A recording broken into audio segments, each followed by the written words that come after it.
അപ്പൊ ആ AC ഉള്ളത് കൊണ്ട് മാത്രം പെൻഷൻ കൊടുക്കുന്നില്ല എന്നുള്ള പരാതിയുണ്ട്. ഇതുപോലൊരു മുഖ്യമന്ത്രി ഞങ്ങൾക്ക് സൃഷ്ടിച്ചു തന്നല്ലോ. ഈ ലോസ് ആഞ്ചലസിൽ പോയയാള് ഒരു പെൻഷൻ വാങ്ങുന്ന അമ്മയുടെ മകൻ, എന്താ രാമേന്ദ്ര പ്രശ്നം?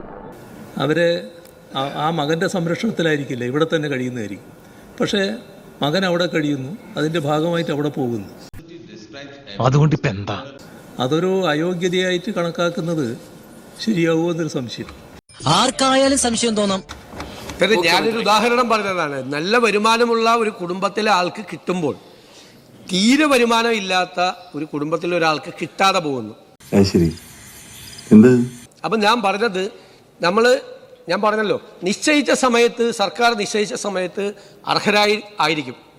പിന്നീട് അവരുടെ സാമ്പത്തിക നിലയിൽ മാറ്റം വരുത്തുകയും വീടിന് വരുമാനം ഉണ്ടാവുകയൊക്കെ ചെയ്യുന്ന സാഹചര്യം ഒരുപാട് കുടുംബങ്ങളുണ്ട്. അത് വലിയൊരു പോയിന്റ് അല്ലടോ. മുഖ്യമന്ത്രിയുടെ കാര്യം ഇതുപോലൊരു മുഖ്യമന്ത്രി ഞാൻ കണ്ടിട്ടില്ല ഈ കണ്ട കാലമായിട്ട്. ഇപ്പൊ തന്നെ വെച്ചിരിക്കുന്ന കണ്ടീഷനിൽ AC വെക്കാൻ പാടില്ല എന്നുള്ളൊരു കണ്ടീഷൻ ഉണ്ട്. അതൊക്കെ കഴിഞ്ഞ കാര്യങ്ങൾ, അതൊക്കെ വിട്ടുകള. വ്യാപകമായ പരാതിയുണ്ട് അതിനെ സംബന്ധിച്ച്. കാരണം ഇപ്പൊ രോഗിയായ ഒരാൾ, പ്രായമുള്ള ഒരാൾ ആ വീട്ടിൽ താമസിക്കുകയാണെങ്കിൽ ഈ കടുത്ത ചൂടിനെ അവഗണിക്കാൻ വേണ്ടി ചിലപ്പോൾ മക്കളോ ആരെങ്കിലും ഒരു AC വെച്ച് കൊടുത്തതാണ്. അത് വേറൊരു വലിയ പോയിന്റ് ആണല്ലോ. അപ്പൊ ആ AC ഉള്ളത് കൊണ്ട് മാത്രം പെൻഷൻ കൊടുക്കുന്നില്ല എന്നുള്ള പരാതിയുണ്ട്. അപ്പൊ മക്കൾ വിദേശത്ത് വലിയ വരുമാനം ഉണ്ടാകുന്ന ജോലി ചെയ്യുന്നു, അവര് വരുമാനം അവർക്ക് അയച്ചു കൊടുക്കുന്നു. അപ്പൊ അവരുടെ വരുമാനത്തിൽ വ്യത്യാസം ഉണ്ടായി. അത് ശരിയാ. ഞാൻ പറഞ്ഞത് ആരെ ഇതിന്റെ അതൊന്നും ഒഴിവാക്കാനല്ല. നമുക്ക് ഈ അർഹരായ ആളുകൾ വരുമ്പോൾ ഇതിന്റെ നമ്പർ കൂടുകയും അർഹരായ ആളുകൾക്ക് അതിൻ്റെ അകത്ത് എൻട്രി കിട്ടാതിരിക്കുകയും ചെയ്യും.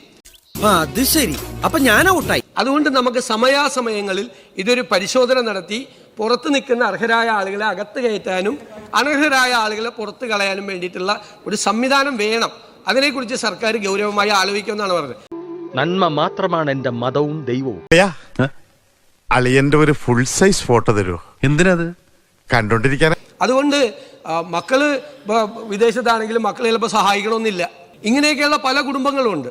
അതൊക്കെ നമ്മൾ പരിശോധിക്കപ്പെടേണ്ട കാര്യം തന്നെയാണ്.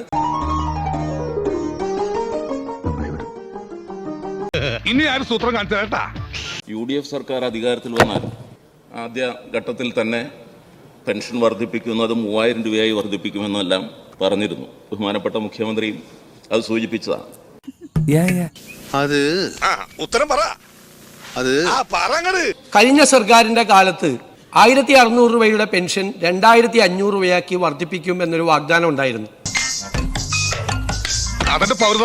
സാർ, അത് ആദ്യത്തെ 4.25 വർഷക്കാലം 1600 രൂപയിൽ നിന്ന് 1 രൂപ കൂട്ടിയില്ല. എന്നിട്ട് ഒന്നും അറിയാത്ത പോലെ പുണ്യവെള്ളപ്പന് നടക്കണ ചന്ദനവും പൂച്ച. 4.25 വർഷമായപ്പോൾ തെരഞ്ഞെടുപ്പിന്റെ തൊട്ട് തലയാഴ്ചയാണ് 1600 രൂപ 2000 രൂപയാക്കി വർദ്ധിപ്പിച്ചത്. അയ്യോ, അത് അവനൊരു കയ്യബദ്ധം പറ്റിയതാണ്, മാപ്പാക്കണം. എന്തായാലും അത്തരം ഒരു കാലതാമസം ഈ 3000 രൂപയുടെ കാര്യത്തിൽ ഈ സർക്കാരിന്റെ ഭാഗത്ത് നിന്ന് ഒരു കാരണവശാലും ഉണ്ടാവില്ല. എത്രയും പെട്ടെന്ന് ജനങ്ങളോട് നൽകിയ വാഗ്ദാനം ഈ സർക്കാർ പാലിക്കുക തന്നെ ചെയ്യും.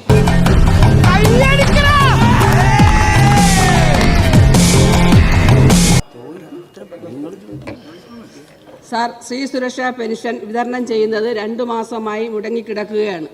ഇത് തുടരുമോ? ഞങ്ങളൊന്നും കാണുന്നുമില്ല, കേൾക്കുന്നുമില്ല. സാർ, സ്ത്രീ സുരക്ഷാ പെൻഷൻ ഈ നമ്മൾ ഉദ്ദേശിച്ച സാമൂഹ്യക്ഷേമ പെൻഷന്റെ ഭാഗമായിട്ടുള്ളതല്ല. അത് പുതിയതായി കഴിഞ്ഞ സർക്കാർ ഫെബ്രുവരി മാസത്തിൽ കൊടുത്തു തുടങ്ങിയതാണ്. തെരഞ്ഞെടുപ്പിന് തൊട്ടു മുമ്പായിട്ട് അത് സംബന്ധിച്ചൊരു തീരുമാനം ഈ സർക്കാർ എടുത്തിട്ട് അറിയിക്കും.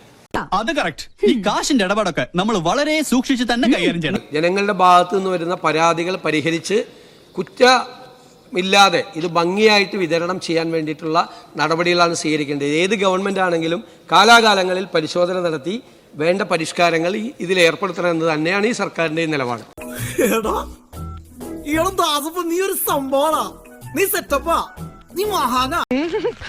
എല്ലാവർക്കും സന്തോഷമായല്ലോ. എനിക്ക് സന്തോഷമായി. എല്ലാവർക്കും പിരിഞ്ഞു.